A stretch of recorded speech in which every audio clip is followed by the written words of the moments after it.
มาพูดกันในเรื่องของการวอร์มเสียงนะคะคุณครูขอแบ่งเรื่องของการวอร์มเสียงเป็น2พาร์ทแรกคือวอร์มเพื่อขยายเรนจ์เสียงของเรานะคะก็ควรจะมีคีย์บอร์ดหรือเครื่องดนตรีหรืออะไรก็ตามแต่ที่ให้เสียงที่มันถูกต้องแม่นยำกับเราได้นอกจากที่มันจะขยายเรนจ์เสียงเราได้แล้วเนี่ยมันยังช่วยในเรื่องของการเพี้ยนลดการเพี้ยนได้ด้วยสเกลง่ายๆที่อยากให้ลองใช้ดูก็คือไล่ขึ้นไล่ลงด้วย8ตัวโน้ตธรรมดานะคะแล้วก็ลอง5ตัวโน้ตดูขึ้นแล้วก็ลงลองเป็นคู่ดูค่ะ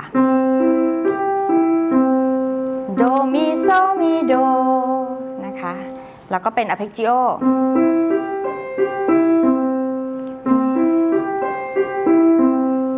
ลองสเกลง่ายๆแค่นี้ดูก่อน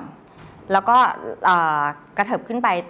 ตามคีย์หรือถ้ารู้สึกว่าเล่นเปียโนไม่ได้ไม่รู้จักพวกนี้จริงๆเชื่อว่าใน YouTube มีบท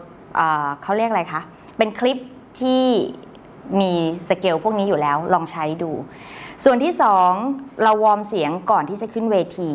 บางทีเราไม่ได้มีเครื่องดนตรีหรืออะไรก็ตามที่เราจะสามารถให้เสียงได้อยากให้วอร์มด้วยการใช้วิธีบับเบิลใช้จากไล่จากต่ำขึ้นไปสูงแล้วก็ลงมาต่ำนะคะบับเบิลทางเร็ว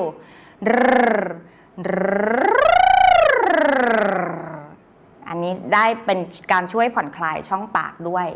นะคะอีกวิธีหนึ่งที่ควรใช้ก่อนขึ้นเวทีเพื่อที่จะผ่อนคลายรูปปากของเราคือเคี้ยวลมจะช่วยผ่อนคลายรูปปากได้มากนะคะลองไปใช้กันดูค่ะ